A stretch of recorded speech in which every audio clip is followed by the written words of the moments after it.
नमस्कार। मेरे चैनल में आप सभी का बेहद स्वागत है। आज मैं आप सबके लिए लेकर आई हूँ कहानियों के सम्राट मुंशी प्रेमचंद जी की कहानियों के संकलन से एक अनमोल कहानी जिसका नाम है स्वामिनी। तो आइए सुनते हैं ये कहानी।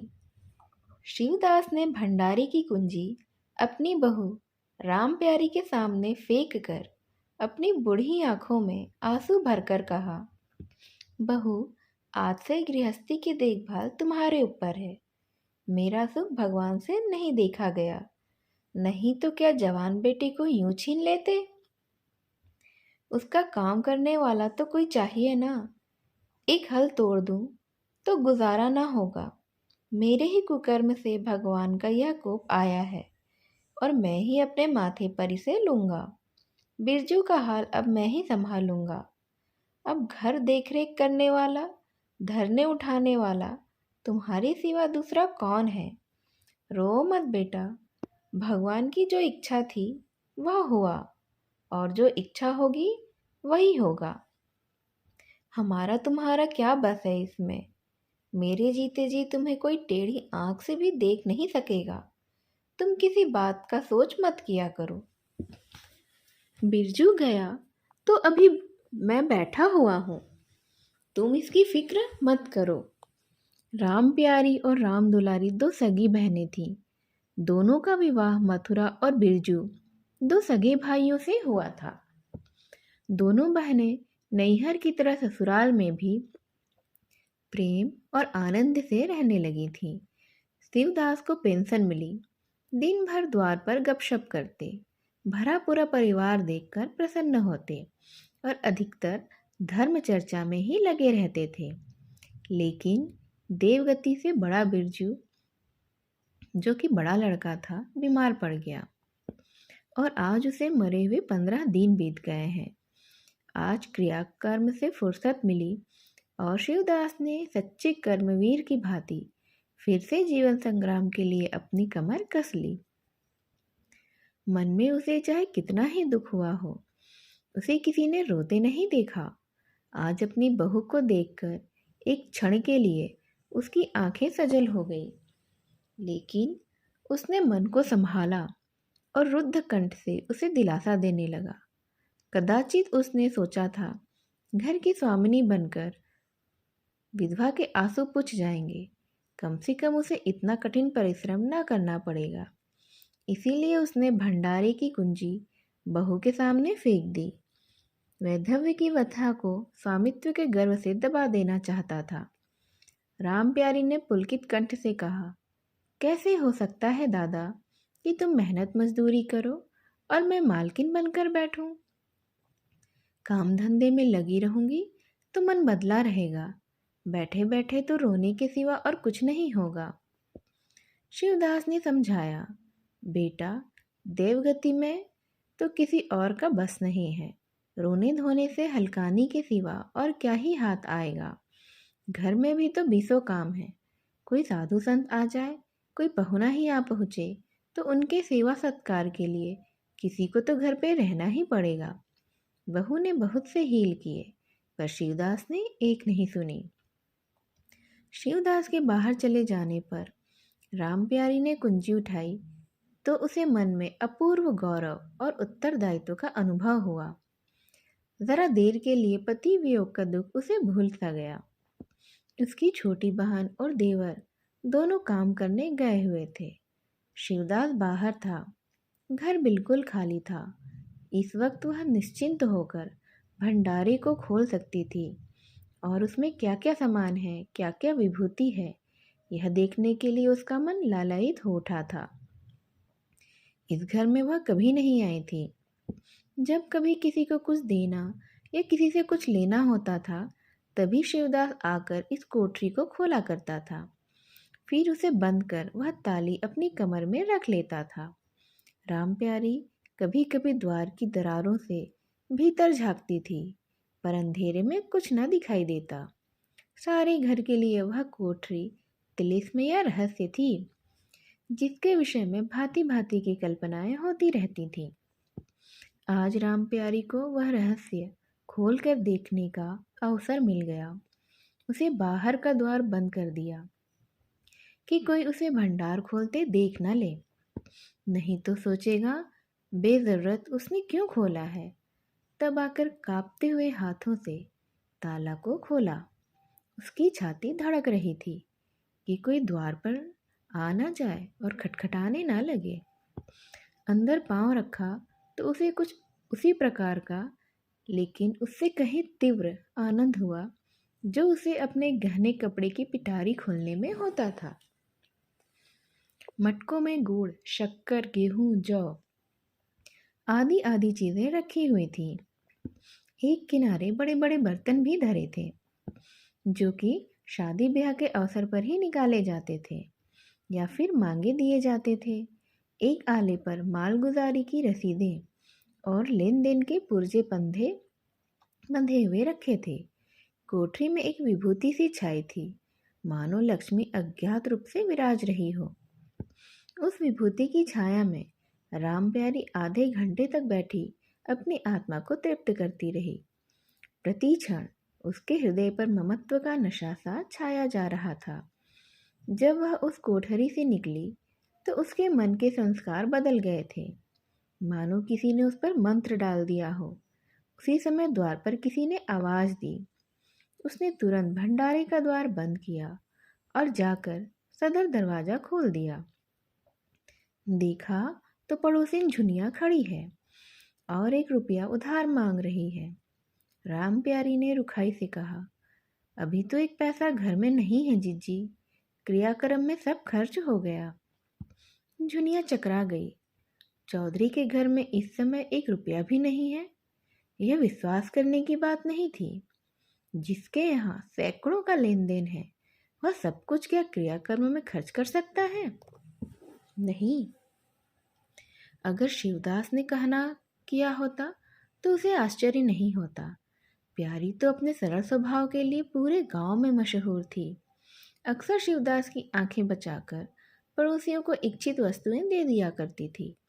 अभी कल ही उसने जानकी को सेर भर दूध दिया, यहाँ तक कि अपने गहने तक मांगे दे देती थी। कृपण शिवदास के घर में ऐसी सखरज बहू का आना गांव वाले अपना सौभाग्य की बात समझते थे। झुनिया ने चकित होकर कहा, ऐसा न कहो जीजी, बड़े गाढ़े में पढ़कर आई हूँ। नहीं, तुम जानती हो मेरी आदत ऐसी नहीं है। बाकी 1-1 रुपया देना है। प्यादा द्वार पर खड़ा बकझक कर रहा है। रुपया दे दो तो किसी तरह से यह विपत्ति टले। मैं आज के 8वें दिन आकर दे जाऊंगी। गांव में और कौन सा घर है जहां मैं मांगने जाऊं? प्यारी टस से मस नहीं हुई। उसके जाते ही प्यारी सांझ के लिए रसोई पानी का इंतजाम करने लगी। पहले चावल दाल बिनना अपार लगता था और रसोई में जाना तो सूली पर चढ़ने से कम न था। कुछ देर बहनों में झाँव होती, तब शिवदास आकर कहते, क्या आज रसोई ना बनेगी? तो 2 में 1 उठती और मोटे मोटे टिक्कर लगाकर रख देती, मानो बैलों का रातीब हो। आज प्यारी तन मन से रसोई के प्रबंध में लगी हुई है। अब वह घर की स्वामिनी है। तब उसने बाहर निकलकर देखा कितना कूड़ा करकट पड़ा हुआ है। बुढ़ो दिन भर मक्खी मारा करते हैं, इतना भी नहीं होता कि जरा झाड़ू ही लगा दें। अब क्या इनसे इतना भी नहीं होगा? द्वार चिकना होना चाहिए कि देखकर आदमी का मन प्रसन्न हो जाए। यही नहीं कि उपकाई ही आने लगे। अभी कह दूं तो तिनक उठेंगे। अच्छा, मुन्नी नींद से अलग क्यों खड़ी है? उसने मुन्नी के पास जाकर नांद में झांका। दुर्गंध आ रही थी। ठीक मालूम होता है महीनों से पानी ही नहीं बदला गया है। इस तरह तो गाय रह चुकी। अपना पेट भर लिया, छुट्टी हुई, और किसी से क्या मतलब है? हाँ, सबको अच्छा लगता है। दादा द्वार पर बैठे चिलम पी रहे हैं, वह भी 3 कौड़ी का। खाने को ढेर से, काम करते नानी मरती है। आ जाता है तो पूछती हूँ, नान में पानी क्यों नहीं बदला? रहना हो रहे या जाए, आदमी बहुत मिल जाएंगे। चारों ओर तो लोग मारे मारे फिर रहे हैं। आखिर उससे रहा नहीं गया, घड़ा उठाकर पानी लाने चली। शिवदास ने पुकारा, पानी क्या होगा बहू, इसमें पानी भरा हुआ है। प्यारी ने कहा, नान का पानी सड़ गया है, मुन्नी भूसे में मुंह नहीं डालती, देखते नहीं हो कोस भर पर खड़ी है। शिवदास मार्मिक भाव से मुस्कुराए और आकर बहू के हाथ से घड़ा ले लिया। कई महीने बीत गए। प्यारी के अधिकार में आते ही उस घर में जैसे वसंत आ गया। भीतर बाहर जहाँ देखो किसी निपुण प्रबंधक के हस्तकौशल, सुविचार और सुरुचि के चिन्ह ही दिखते थे।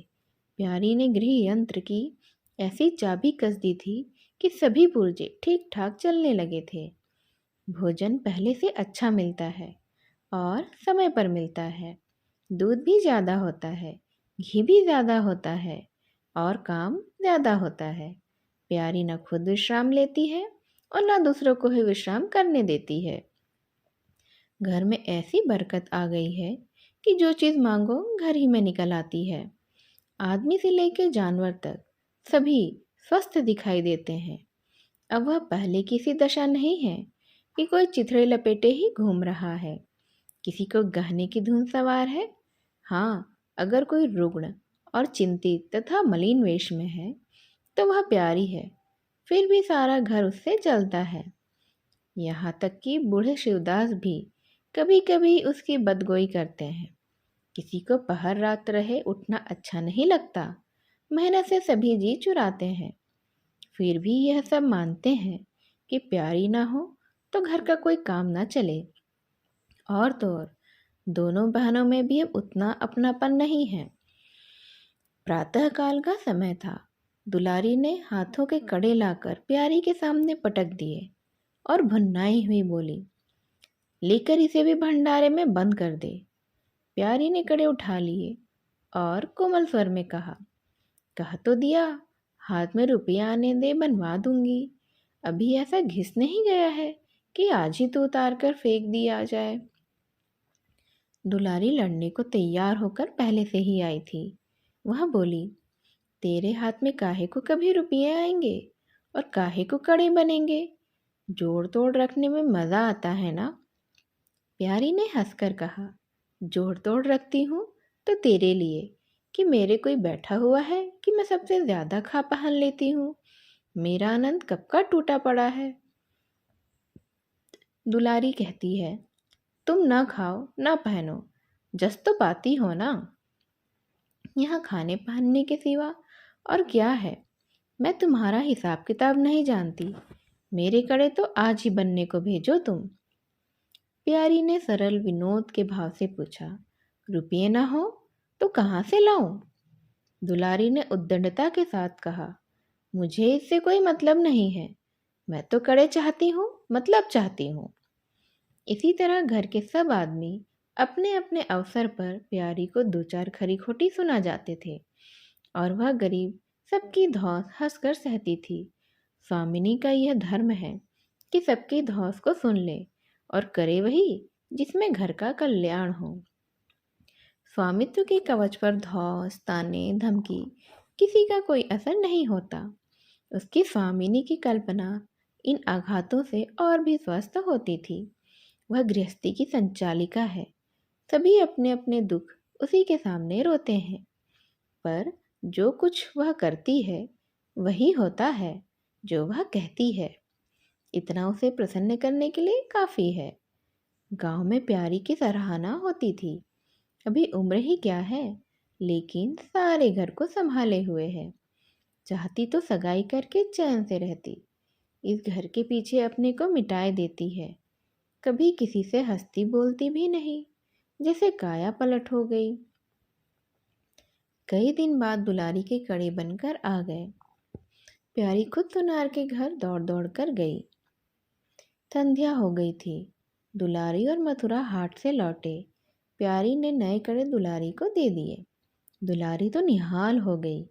चटपट से कड़े पहने और दौड़ी हुई बरौठे में जाकर मथुरा को दिखाने लगी। प्यारी बरौठे के द्वार पर छिपी खड़ी यह दृश्य देखने लगी। उसकी आंखें सजल हो गई। दुलारी उससे कुल 3 ही साल तो छोटी है, पर दोनों में कितना अंतर है। उसकी आंखें मानो उस दृश्य का देखकर जम सी गई थी।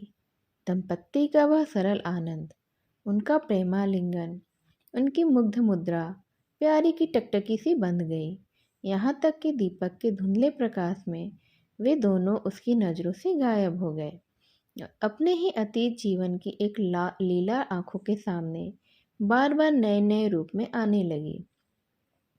सहसा शिवदास ने पुकारा, बड़ी बहू, एक पैसा दो, तमाकू मंगवा लाऊं। प्यारी की समाधि टूट गई। आंसू पोंछते हुए भंडारे में पैसा लेने चली गई। एक एक करके प्यारी के गहने उसके हाथ से निकलते जाते थे। वह चाहती थी मेरा घर गांव में सबसे संपन्न समझा जाए, और इस महत्वाकांक्षा का मूल्य देना पड़ता था। कभी घर की मरम्मत के लिए और कभी बैलों की नई गोई खरीदने के लिए, कभी नातेदारों के व्यवहारों के लिए, कभी बैलों को नए नए सलामती देने के लिए, कभी नातेदारों के व्यवहारों के लिए, और कभी बीमारों की दवा दारू के लिए। रुपयों की ज़रूरत तो पड़ती रहती थी, और जब बहुत कतर ब्योत करने पर भी काम ना चलता तो वह अपनी कोई ना कोई चीज़ निकाल देती, और चीज़ एक बार हाथ से निकलकर फिर कभी ना लौटती थी। वह चाहती तो इनमें से कितने ही खर्चों को टाल जाती, पर जहाँ इज्जत की बात आ पड़ती थी वह दिल खोल कर खर्च करती थी। अगर गांव में हेठी हो गई तो क्या बात हो रही होगी, लोग उसी का नाम तो धरेंगे। दुलारी के पास भी गहने थे, दो एक चीज़ें मथुरा के पास भी थीं, लेकिन प्यारी उनकी चीज़ें न छूती। उनके खाने पहनने के दिन हैं, वे इस जंजाल में क्यों फंसे। दुलारी को लड़का हुआ तो प्यारी ने धूम से जन्मोत्सव मनाने का प्रस्ताव किया। शिवदास ने विरोध किया, क्या फ़ायदा, जब भगवान की दया से सगाई ब्याह के दिन आएंगे तो धूमधाम कर लेना। प्यारी का हौसलों से भरा दिल भला क्यों मानता। बोली, कैसी बात कहते हो दादा, पहलौठे लड़के के लिए भी धूमधाम न हुई तो कब होगी। मन तो नहीं मानता है, फिर दुनिया क्या कहेगी, नाम बड़े और दर्शन थोड़े। मैं तुमसे कुछ नहीं मांगती, अपना सारा सरजाम कर लूँगी, गहनों के माथे जाएगी और क्या। शिवदास ने चिंतित होकर कहा, इस तरह एक दिन धागा भी नहीं बचेगा। कितना समझाया, बेटा तुम्हें भाई भौजाई किसी के नहीं होते हैं, अपने पास दो चीज़ें रहेंगी तो सब मुँह जोहेंगे, नहीं कोई सीधे बात भी नहीं करेगा। प्यारी ने ऐसा मुंह बनाया मानो वह ऐसी बूढ़ी बातें बहुत सुन चुकी है, और बोली, जो अपने हैं वे भी ना पूछें तो भी अपने ही रहते हैं। मेरा धर्म मेरे साथ है, उनका धर्म उनके साथ है। मर जाऊंगी तो क्या छाती पर लाद कर लेके जाऊंगी। धूमधाम से जन्मोत्सव मनाया गया। बारही के दिन सारी बिरादरी का भोज हुआ। लोग खा पी कर चले गए। प्यारी दिन भर की थकी मांदी आंगन में एक टाट का टुकड़ा बिछाकर कमर सीधी करने लगी। आंखें झपक गई। मथुरा उसी वक्त घर में आया। नवजात पुत्र को देखने के लिए उसका चित्त व्याकुल हो रहा था। दुलारी सौर गृह से निकल चुकी थी। गर्भावस्था में उसकी देह क्षीण हो गई थी और मुंह भी उतर गया था, पर आज स्वास्थ्यता की लालिमा मुख पर छाई हुई थी। सौर के संयम और पौष्टिक भोजन ने देह को चिकना कर दिया था। मथुरा उसे आंगन में देखते ही समीप आ गया और एक बार प्यारी की ओर ताक कर उसके निद्रा मग्न होने का निश्चय करके उसने शिशु को गोद में ले लिया और उसका मुख चूमने लगा। आहट पाकर प्यारी की आंखें खुल गई, पर उसने नींद का बहाना किया और अधखुली आंखों से यह आनंद क्रीड़ा देखने लगी। माता और पिता दोनों बारी बारी से बालक को चूमते, गले लगाते और उसके मुख को निहारते। कितना स्वर्गीय आनंद था। प्यारी की तृषित लालसा एक क्षण के लिए स्वामिनी को भूल गई, जैसे लगाम मुखबद्ध बोझ से लदा हुआ है। हाँकने वाले के चाबुक से पीड़ित दौड़ते दौड़ते बेदम तुरंग हिनहिनाने की आवाज़ सुनकर कनौतियाँ खड़ी कर लेता है और परिस्थिति को भूलकर एक दबी हुई हिनहिनाहट से उसका जवाब देता है। कुछ वही दशा प्यारी की भी हुई। उसका मातृत्व की जो पिंजरे में बंच मुख निश्चेष्ट पड़ा हुआ था, वह समीप से आने वाली मातृत्व की चहकार सुनकर जैसे जाग पड़ा और चिंताओं के उस पिंजरे से निकलने के लिए पंख फड़फड़ाने लगा। मथुरा ने कहा, यह मेरा लड़का है। दुलारी ने बालक को गोद में चिपटा कर कहा, हाँ क्यों नहीं, तुम्ही ने तो 9 महीने पेट में रखा है। सांसद तो मेरी हुई, बाप कहलाने के लिए तुम कूद पड़े हो, बड़े आए। मथुरा ने कहा, मेरा लड़का ना होता तो मेरी सूरत का क्यों होता। चेहरा मोहरा रंग रूप सब मेरा ही सा है, बल है कि नहीं। दुलारी ने कहा, तो इससे क्या होता है, बीज बनिए के घर से आता है, खेत किसान का होता है, उपज बनिए की नहीं होती और किसान की ही होती है। मथुरा बोला, बातों में तुमसे कोई नहीं जीतेगा। मेरा लड़का बड़ा हो जाएगा तो मैं द्वार पर बैठकर मजे से हुक्का पिया करूँगा। दुलारी ने कहा, मेरा लड़का पढ़ेगा लिखेगा, कोई बड़ा हुद्दा पाएगा, तुम्हारी तरह दिन भर बैल के पीछे ना चलेगा। मालकिन का कहना है कल एक पालना बनवा दे। मथुरा ने कहा, अब बहुत सवेरे न उठा करना और छाती फाड़कर काम भी न करना। दुलारी ने कहा, यह महारानी जीने देंगी। मथुरा ने कहा, मुझे तो बेचारी पर दया आती है, उसके कौन बैठा हुआ है, हम ही लोगों के लिए मरती है। भैया होते तो अब तक 2-3 बच्चों की माँ हो गई होती। प्यारी के कंठ में आंसुओं का ऐसा वेग उठा कि उसे रोकने में सारी देह कांप उठी।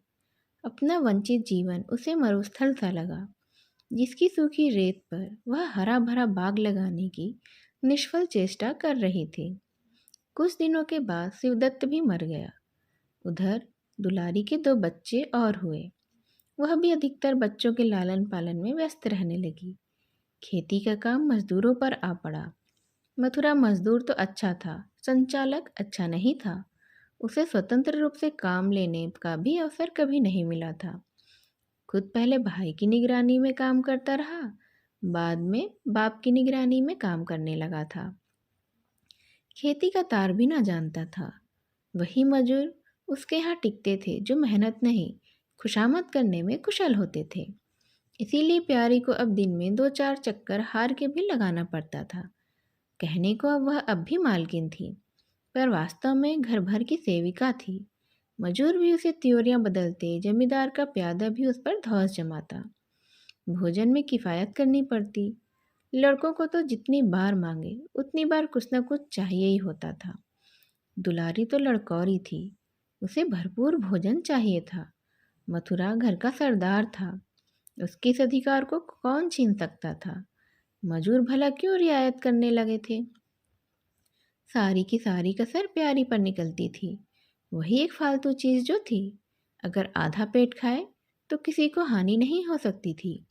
30 वर्ष की अवस्था में उसके बाल पक गए थे, कमर भी झुक गई थी, आंखों की ज्योति भी कम हो गई, मगर वह प्रसन्न थी।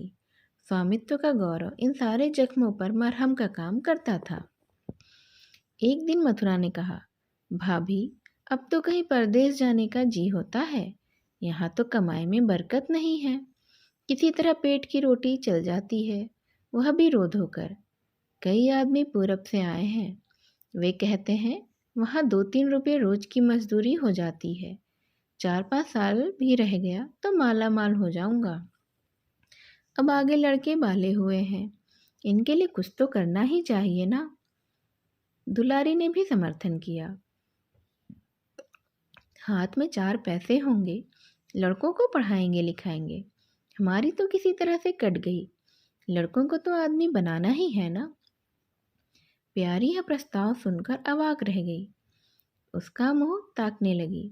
इसके पहले इस तरह की बातचीत कभी नहीं हुई थी। यह धुन कैसे सवार हो गई, उसे संदेह हुआ। शायद मेरे कारण यह भावना उत्पन्न हुई। वह बोली, मैं तो जाने को न कहूँगी, आगे जैसी इच्छा हो।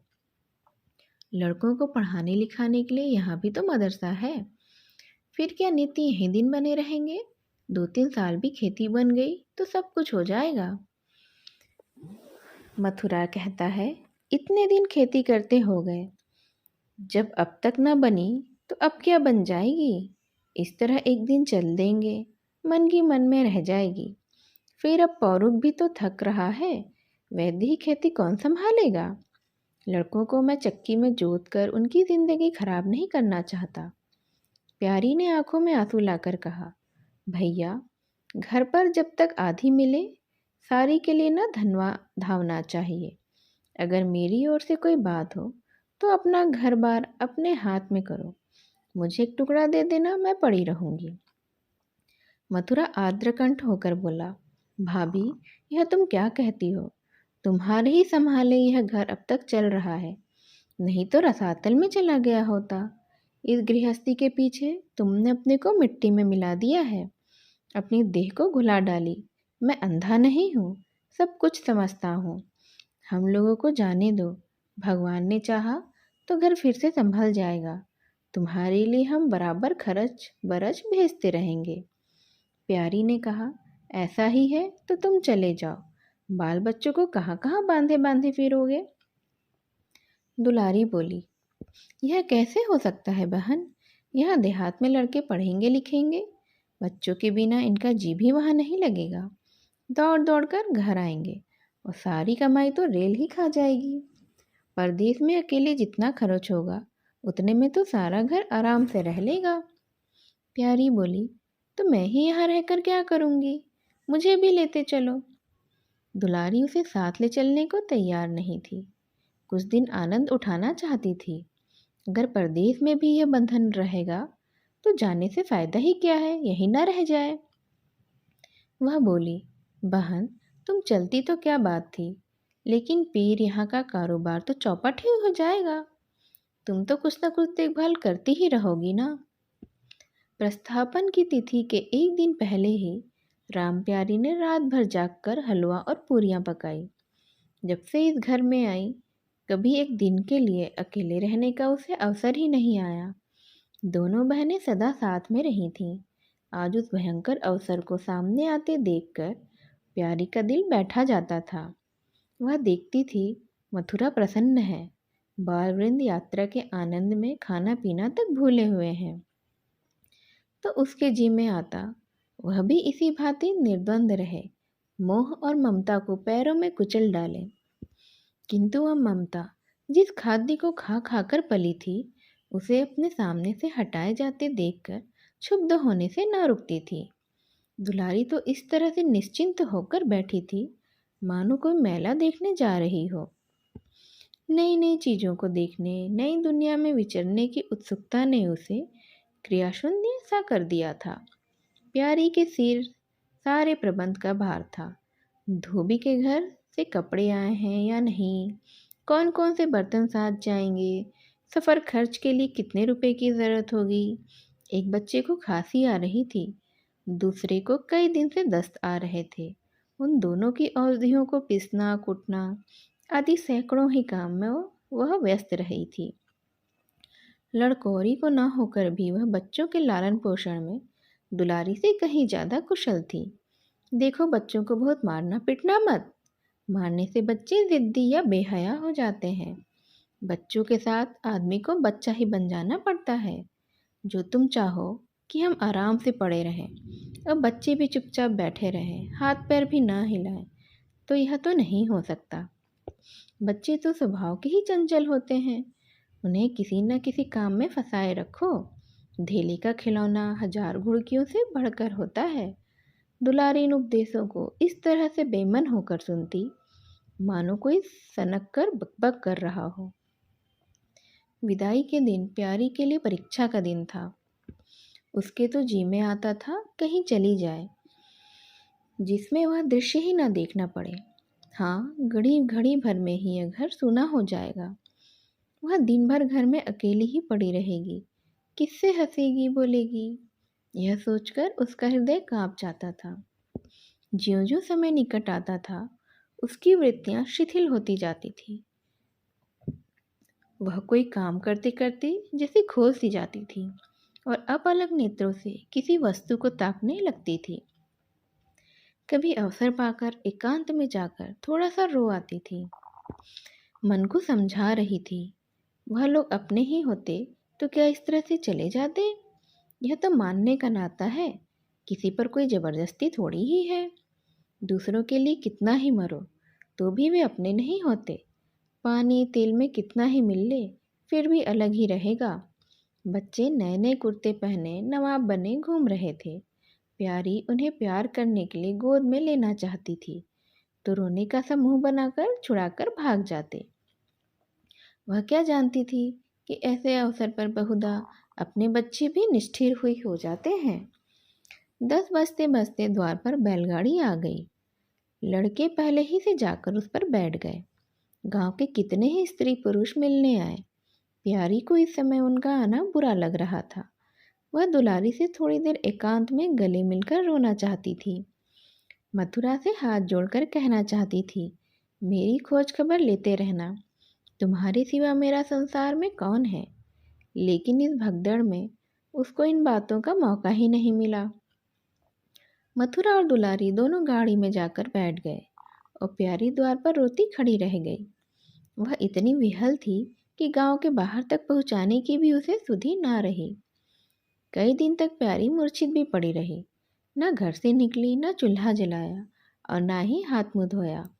उसका हलवाहा जोखू बार बार आकर कहता, मालकिन उठो, मुंह हाथ धो, कुछ खाओ पियो, कब तक इस तरह से पड़ी रहोगी। इस तरह की तसल्ली गांव की और स्त्रियां भी देती थी, पर उनकी तसल्ली में एक प्रकार की ईर्ष्या का भाव छिपा हुआ जान पड़ता था। जोखू के स्वर में सच्ची सहानुभूति झलकती थी। जोखू कामचोर, बातूनी और नशेबाज था। प्यारी उसे बराबर डांटती रहती थी। 2 एक बार तो उसे निकाल भी चुकी थी, पर मथुरा के आग्रह से फिर रख लिया था। आज भी जोखू की सहानुभूति भरी बातें सुनकर प्यारी झुंझलाती हुई काम करने को क्यों नहीं जाता, जोर से कहती है। यहाँ मेरे पीछे क्यों पड़ा हुआ है। मगर उसे झिड़क देने को जी नहीं चाहता था। उसे उस समय सहानुभूति की एक भूख सी थी। फल कांटेदार वृक्ष से भी मिले तो क्या उन्हें छोड़ दिया जाता है। धीरे धीरे क्षोभ का वेग कुछ कम हुआ। जीवन में व्यापार होने लगे। अब खेती का सारा भार तो प्यारी पर ही था। लोगों ने सलाह दी, एक हल तोड़ दो और खेतों को उठा दो, पर प्यारी का गर्व यूं ढोल बजाकर अपनी पराजय स्वीकार नहीं करना चाहता था। सारे के सारे काम पूर्ववत चलने लगे। उधर मथुरा के चिट्ठी पत्र ना भेजने से उसके अभिमान को और भी उत्तेजना मिली। वह समझता है मैं उसके ही आश्रय बैठी हूँ। उसके चिट्ठी भेजने से मुझे कोई निधि नहीं मिल जाती। उसे अगर मेरी चिंता नहीं है तो मैं कभी उसकी परवाह नहीं करूँगी, और ना ही मैं उसकी परवाह करती हूँ। घर में तो अब अशेष काम रहा नहीं। प्यारी सारे दिन खेती बाड़ी के कामों में ही लगी रहती। खरबूजे बोए थे, वह खूब पले और खूब बिक गए। पहले सारा दूध घर में ही खर्च हो जाता था, अब वह बिकने लगा। प्यारी की मनोवृत्तियों में ही एक विचित्र परिवर्तन आ गया। वह अब साफ कपड़े पहनती, मांग चोटी की ओर से भी उतनी उदासीन न थी। आभूषणों में भी उसकी रुचि हो आई। रुपये हाथ में आते ही उसने अपने गिरवी गहने छुड़ाए और भोजन भी संयम से करने लगी। और इस तरह से वह थोड़ी अपने आप को संभालने लगी। और सागर पहले खेतों को सींचकर खुद खाली हो जाता था, अब निकास की नालियां बंद हो गई थी। सागर में पानी जमा होने लगा और उसमें हल्की हल्की लहरें भी थी। खिले हुए कमल भी थे। एक दिन जोखू हार से लौटा तो अंधेरा हो गया था। प्यारी ने पूछा, अब तक वहाँ क्या करता रहा रे। जोखू ने कहा, 4 क्यारियाँ बच रही थी, मैंने सोचा 10 मोट और खींच दूँ, कल का झंझट कौन रखेगा। जोखू अब कुछ दिनों में काम में मन लगाने लगा था। जब तक मालिक उसके सिर पर सवार रहते थे वह हीले बहाने करता था। अब सब कुछ तो उसी के हाथ में था। प्यारी सारे दिन हार में थोड़े ही रह सकती थी, इसीलिए अब उसने जिम्मेदारी संभाल ली थी। प्यारी ने लोटे का पानी रखते हुए कहा, अच्छा हाथ मुंह धो डालो, आदमी जान रखकर काम करता है, हाय हाय करने से कुछ नहीं होता। खेत आज ना होते कल होते, क्या जल्दी थी तुम्हें इतनी? जोखू ने समझा प्यारी बिगड़ रही है। उसने तो अपनी समझ में कारगुजारी की थी और समझा था तारीफ होगी। यहाँ तो आलोचना ही हो गई। चिढ़कर बोला, मालकिन, दाहिने बाएं दोनों ओर चलती हो, जो बात नहीं समझती हो उसमें क्यों कूदती हो? कल के लिए तो उचवा के खेत पड़े सूख रहे हैं। आज बड़ी मुश्किल से कुआं खाली हुआ। सवेरे में पहुँचता तो कोई और आकर ना छेक लेता। फिर अठवारे तक राह देखनी पड़ती मुझे। तब तक तो सारी ओखी विदा हो जाती। प्यारी उसकी सरलता पर हंसकर बोली, अरे तो मैं तुझे कुछ कह थोड़ी रही हूँ पागल।